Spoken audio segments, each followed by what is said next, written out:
Hello students, I am Sunil Kumar Sharma, senior physics faculty of resonance. आज मैं आपके सामने 27 अगस्त शिफ्ट 1 यानी मॉर्निंग सेशन का पेपर डिस्कस करने जा रहा हूँ। ऑलरेडी 15 क्वेश्चंस डिस्कस हो चुके हैं। अब मैं क्वेश्चन नंबर 16 से स्टार्ट कर रहा हूँ।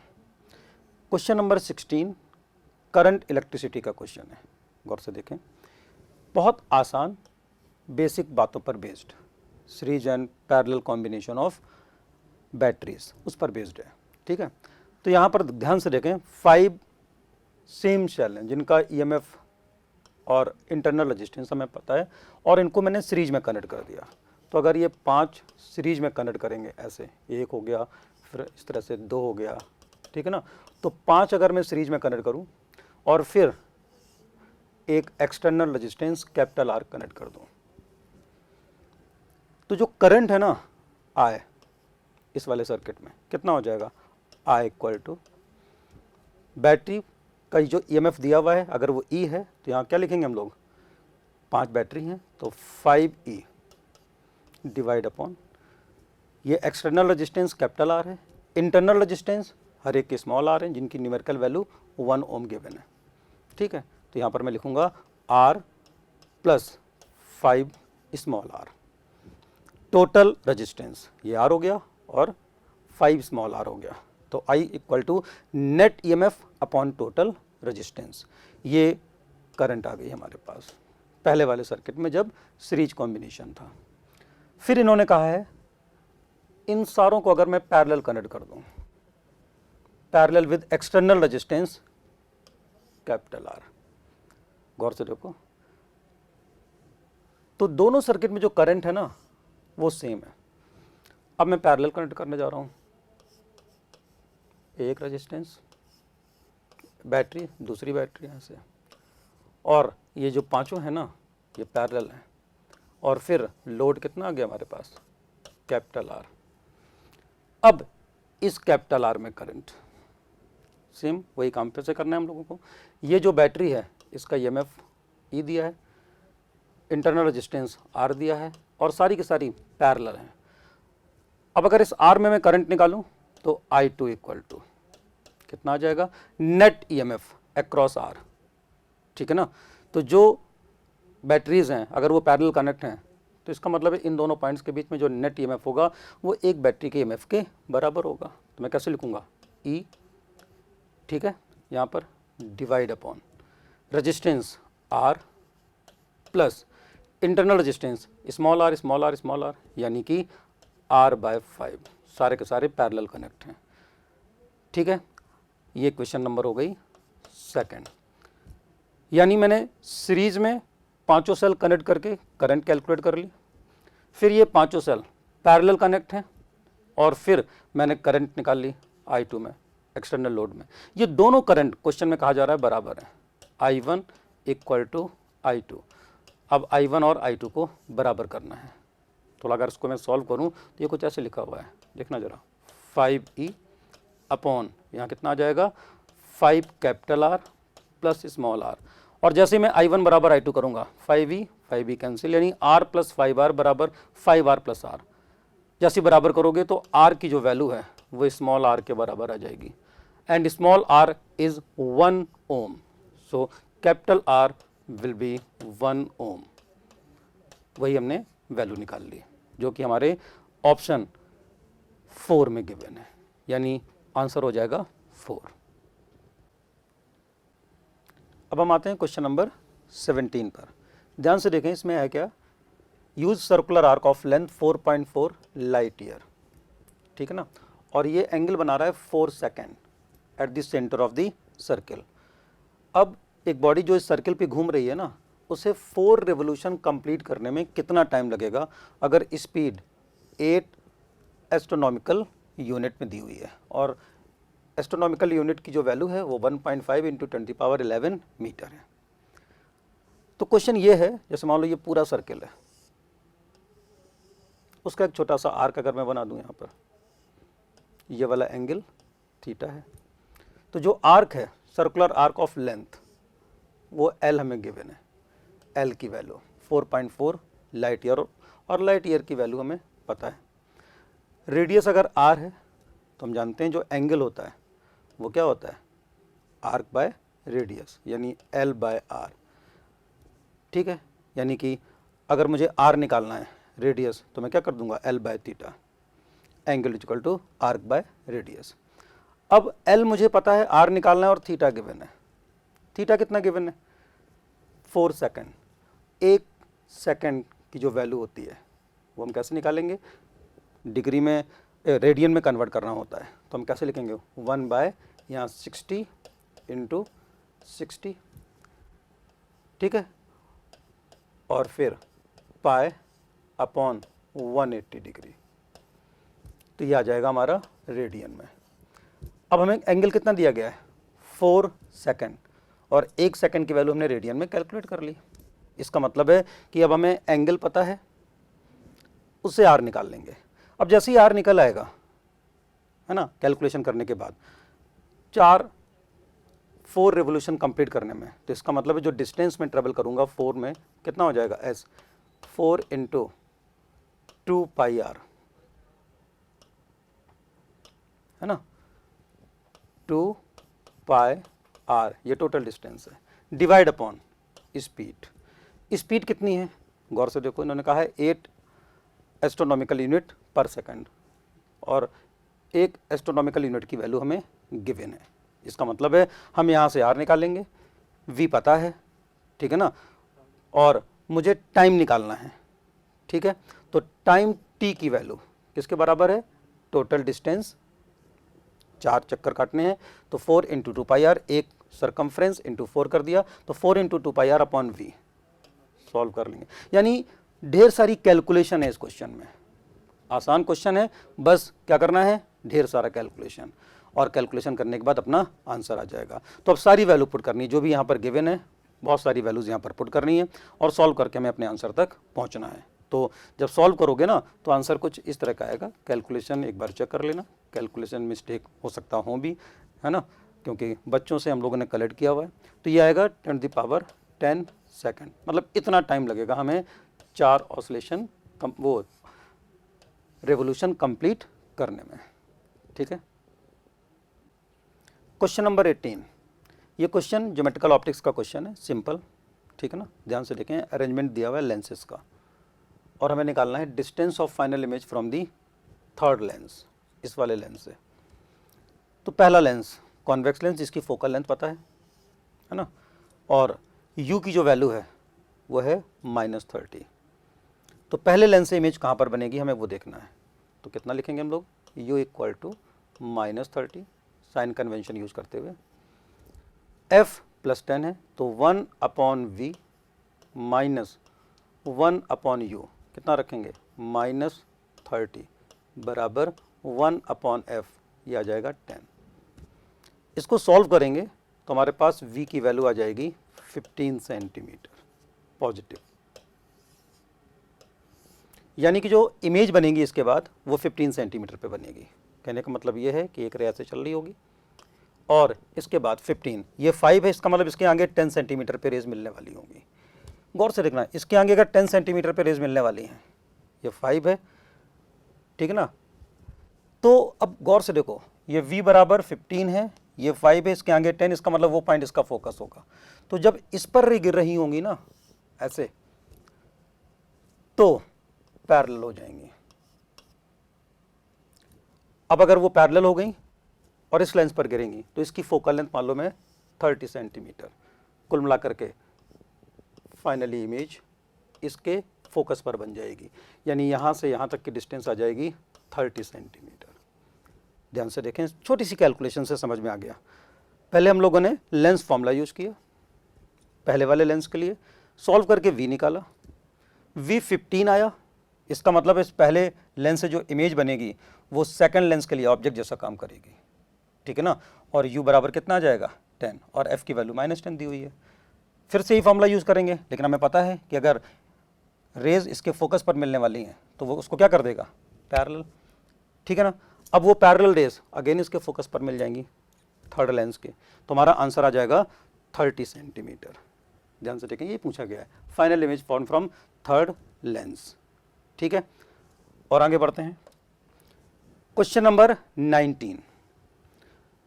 ये जो क्वेश्चन नंबर 19 है ना, ये थ्योरेटिकल क्वेश्चन है। Common emitter transistor is used in which region as an amplifier.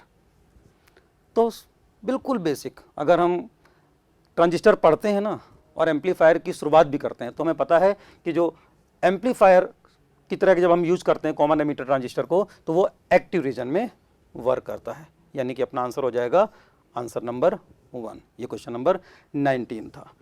Next question number 20 पे आते हैं।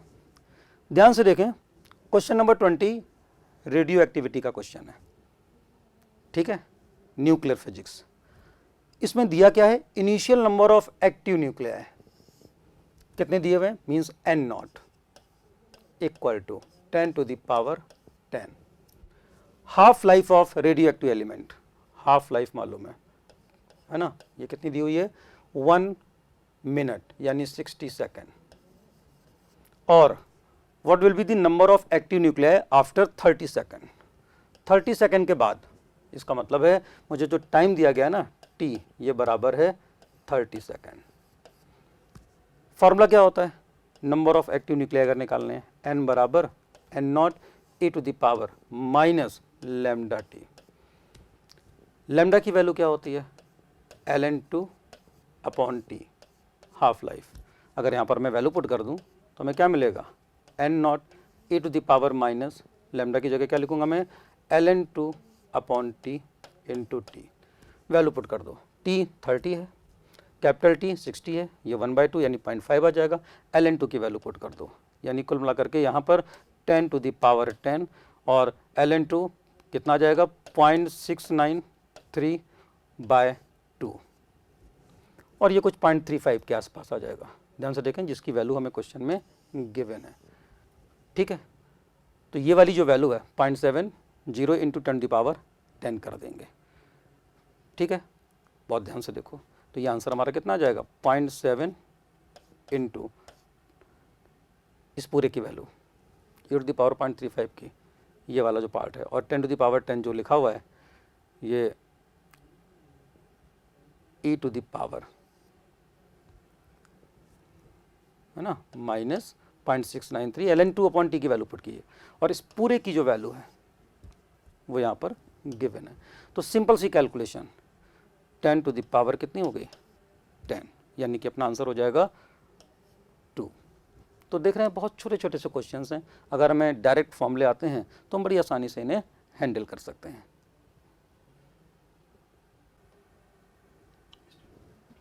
क्वेश्चन नंबर 21, ये सिंपल हार्मोनिक मोशन का क्वेश्चन है। ध्यान से देखें, for a given displacement time curve of SHM।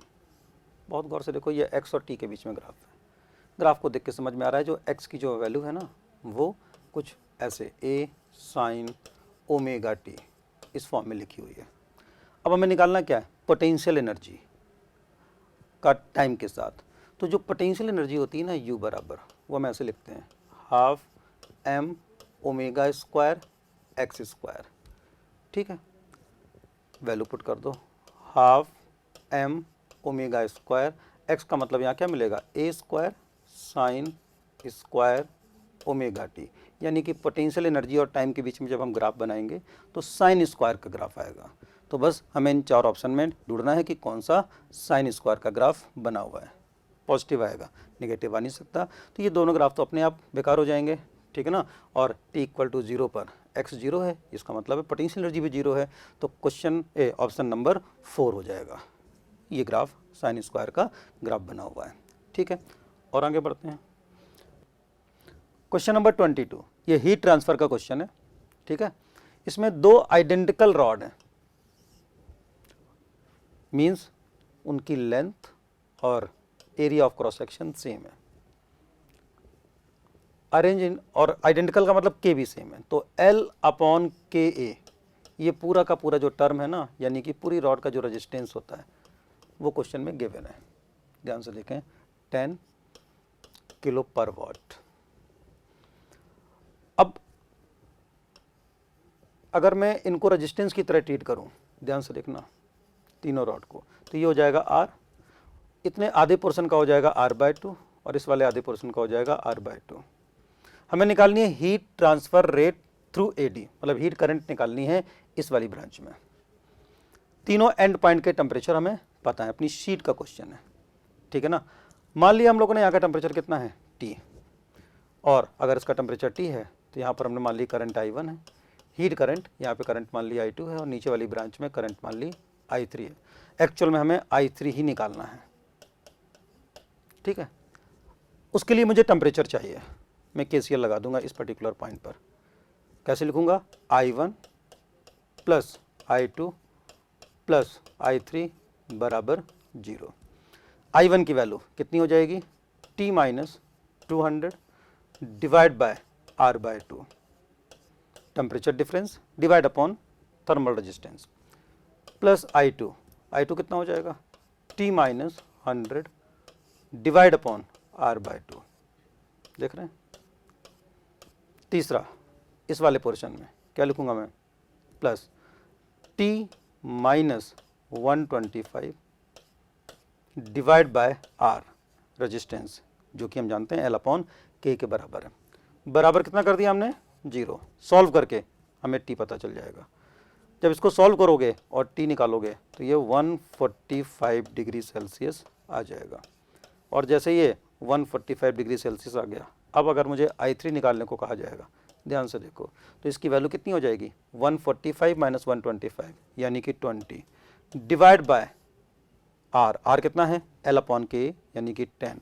Solve करोगे वैल्यू आ जाएगी 2 वॉट, ठीक है। यही पूछा गया है क्वेश्चन में कि कितनी करंट फ्लो कर रही है, हीट करंट की वैल्यू इस रॉड AD में, ठीक है। Next question, question number 23। ये विस्कोसिटी पर बेस्ड क्वेश्चन है, ठीक है ना। इसमें है क्या? Millikan's oil drop experiment, what will be the terminal velocity of an uncharged drop of radius this, ठीक है। डेंसिटी पता है ऑयल की, विस्कोसिटी ऑफ लिक्विड हमें मालूम है। कुल मिलाकर के ध्यान से देखना, बाइंड फोर्स हमें नेग्लेक्ट करना है, neglect buoyant force due to air. कहने का मतलब यह है कि mg नीचे और जो विस्कस फोर्स है ना 6 पाई ईटा RVT ये ऊपर, दोनों को बैलेंस करना है। यानी सिंपल क्वेश्चन, कोई बाइंड फोर्स नहीं है, तो इसका मतलब जो भी विस्कस फोर्स है वो mg के बराबर करना है। तो मैं क्या लिखना पड़ेगा? 6 पाई ईटा RVT इक्वल टू mg का मतलब हो जाएगा 4/3 पाई r³, गौर से देखो, इनटू डेंसिटी m हो गया इनटू g। अब हमें vt निकालना है, बाकी सारी वैल्यूज हमें क्वेश्चन में दे रखी हैं। तो जब हम सॉल्व करेंगे सारी वैल्यूज पुट करेंगे, ठीक है ना, और टर्मिनल वेलोसिटी कैलकुलेट करके निकालेंगे। ध्यान से देखें, vt सिंपल सी कैलकुलेशन के बाद तो वो कुछ 5.9 इंटू 10⁻⁻² मीटर पर सेकेंड आ जाएगा, जो कि अपने ऑप्शन 1 में गिवन है। अब आते हैं क्वेश्चन नंबर 24 पर। इस क्वेश्चन को ध्यान से पढ़ लें। A balloon carries a total load of 185 kg at normal pressure and temperature of 27 degree Celsius. What load will the balloon carry on rising to a height at which the barometer pressure is 45 centimetre, यानी पहले normal pressure है, ठीक है ना, यानी 76 centimetre height of mercury column, और अब 45। Temperature वहाँ का दिया है -7 डिग्री सेल्सियस। तो वहाँ पर इसी बैलून से कितना लोड अटैच कर सकते हैं। जैसे मान लो ये बैलून है और इसी से हमने एक लोड अटैच कर दिया। इस बैलून पर जो बाइंड फोर्स लगेगा वो क्या हो जाएगा? रो एयर इनटू वॉल्यूम इस बैलून का इनटू जी, और जो भी mg है उसी के बराबर कर दो। इसका मतलब है मैं यहाँ से क्या लिखूँगा? रो एयर इनटू v इनटू जी बराबर mg, ठीक है। g से g गायब, तो रो एयर इनटू v की वैल्यू m के बराबर आ जाएगी, विच इज गिवन 185 kg। अब देखना, उस पर्टिकुलर हाइट पर जहाँ पर प्रेशर कितना हो गया 45, टेम्परेचर है -7, फिर से इसी बैलून को देखो और यहाँ पर कितना मास अटैच कर सकते हैं। इस सिचुएशन पर गौर से देखें, प्रेशर बदल गया, टेम्परेचर बदल गया, इसका मतलब डेंसिटी भी चेंज हो गई। अब कितना मास अटैच कर सकते हैं, हमने मान लिया वो जो मास है ना वो m डैश है, और यहाँ पर जो बाइंड फोर्स है वो कितना आ जाएगा, रो एयर डैश, वॉल्यूम वही रखना है इनटू जी, ये बाइंड फोर्स हो गया। सेम वॉल्यूम, एयर की डेंसिटी वहाँ पर बदल गई, तो इसका मतलब है यहाँ पर मैं क्या लिखूँगा, रो एयर डैश v इनटू जी बराबर m डैश जी।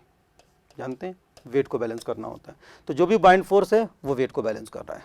ठीक है, ये वाला पार्ट। अब रो एयर, तो रो कैसे निकालते हैं, ऐसे लिखते हैं ना हम लोग, PM/RT।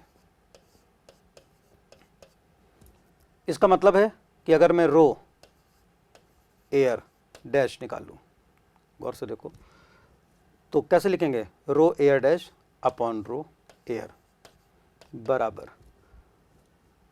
प्रेशर के टर्म्स में P/T है ना, तो क्या लिखोगे, P dash upon P into T/T dash. ठीक है, mr कांस्टेंट है, रो बराबर PM/RT, m मॉलिक्यूलर मास होता है।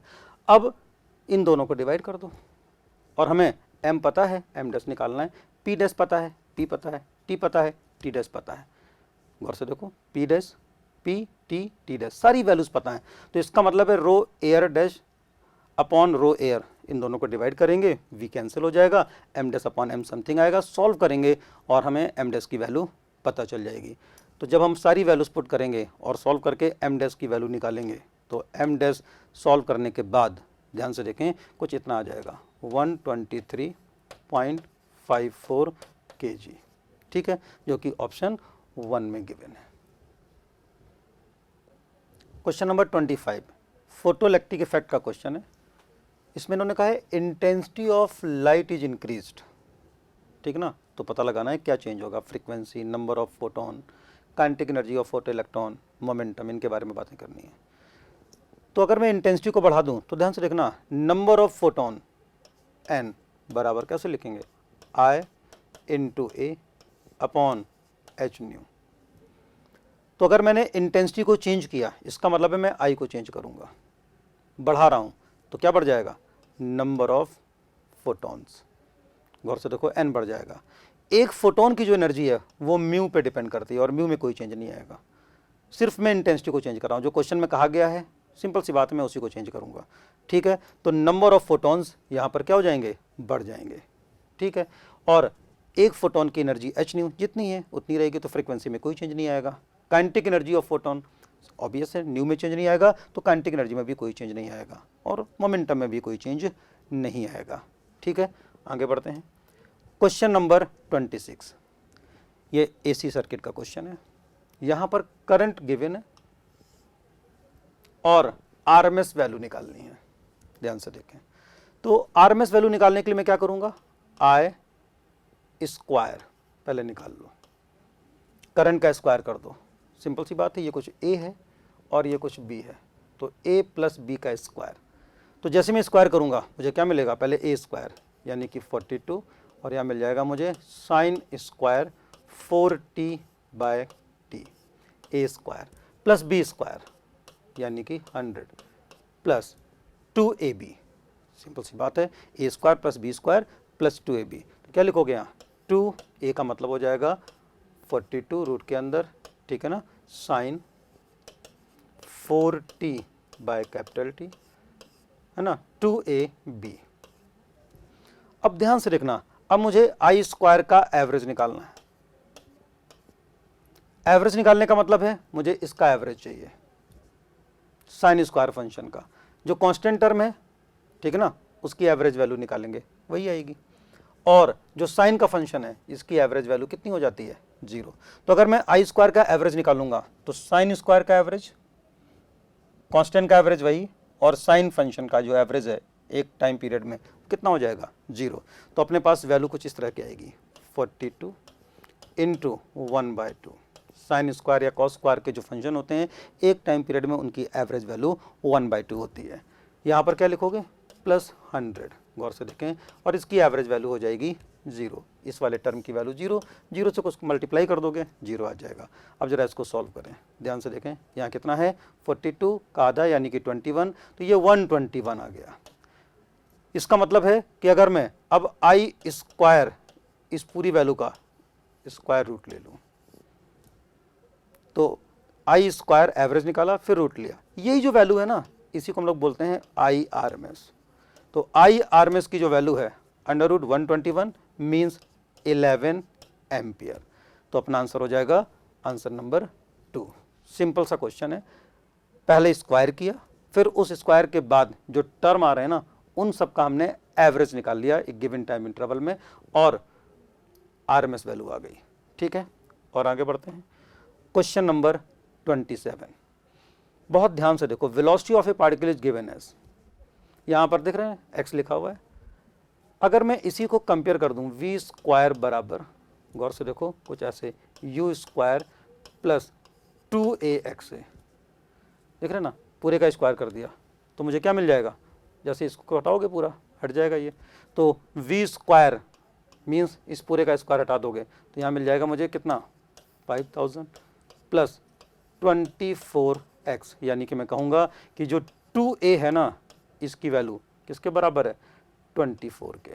गौर से देखो x है तो 2a की वैल्यू आ गई 24, यानी a की जो वैल्यू है ये आ जाएगी 12 मीटर पर सेकेंड स्क्वायर। कंपेयर कर दिया हमने और एसलेशन निकाल लिया, मोशन अंडर कांस्टेंट एसलेशन हो गया। ठीक है, तो यहाँ पर a की वैल्यू आ गई 12, यही निकालना था, velocity of particle is given by this, और सॉल्व करके हम लोगों ने a निकाल लिया। या हम ऐसे भी निकाल सकते थे, a की जो वैल्यू होती है ना v into d v by d x, इस तरह से भी सॉल्व कर सकते हो। v ऐसे फंक्शन ऑफ x दिया है, a निकालना है तो a की वैल्यू होती है v into d v by d x, differentiate करो सॉल्व करो तो भी हमारे पास यही आंसर आएगा। डिफरेंट नज़रिए हैं और नज़रिए बदलने से आंसर नहीं बदला करते। ठीक है ना, यानी कि अब डिफ्रेंशिएट करना है और वैल्यू पुट करनी है, वैल्यू पुट करोगे सेम आंसर 12 मीटर पर सेकेंड स्क्वायर। क्वेश्चन नंबर 28, ध्यान से देखें, इस क्वेश्चन में एक फिक्स्ड लूप है और एक मैग्नेट जिसका नॉर्थ पोल इसके सेंटर की तरफ आ रहा है, और हमें क्या करना है ईएमएफ का टाइम के साथ ग्राफ बनाना है और एंटी क्लॉकवाइज डायरेक्शन को पॉजिटिव मानना है। ठीक है, ऑब्जर्वर इधर की तरफ है राइट साइड में। ध्यान से देखो, जब बहुत दूर ये मैग्नेट रहा होगा तो अब इससे कोई फ्लक्स नहीं होगा, जैसे ये पास आना चालू करेगा जो मैग्नेटिक फील्ड लाइंस हैं वो गुजरेंगी, जब ये पास आएगा तो मैग्नेटिक फील्ड लाइंस बढ़ेंगी और बढ़ने का रेट वही ईएमएफ होता है, ई बराबर माइनस d∅/dt। तो इसका मतलब है ईएमएफ इंक्रीज करना चालू हो जाएगा। जब ये नॉर्थ पोल यहाँ पर आ जाएगा बिल्कुल पास में, सेंटर के पास, क्लोज टू सेंटर, तो ईएमएफ मैक्सिमम हो जाएगा। फिर जैसे ही मैग्नेट बाहर की तरफ निकलना चालू होगा नॉर्थ पोल, उसके बाद ईएमएफ घटना चालू हो जाएगा। जब रॉड का मतलब अपने मैग्नेट का मिड पॉइंट बिल्कुल सेंटर पे होगा उस टाइम पर ईएमएफ की वैल्यू 0 हो जाएगी। उसके बाद जैसे ये निकलेगा, गौर से देखो, यानी कि अब बाहर निकलेगा तो ईएमएफ की जो वैल्यू है फिर से रिवर्स डायरेक्शन में इंक्रीज होना चालू हो जाएगी।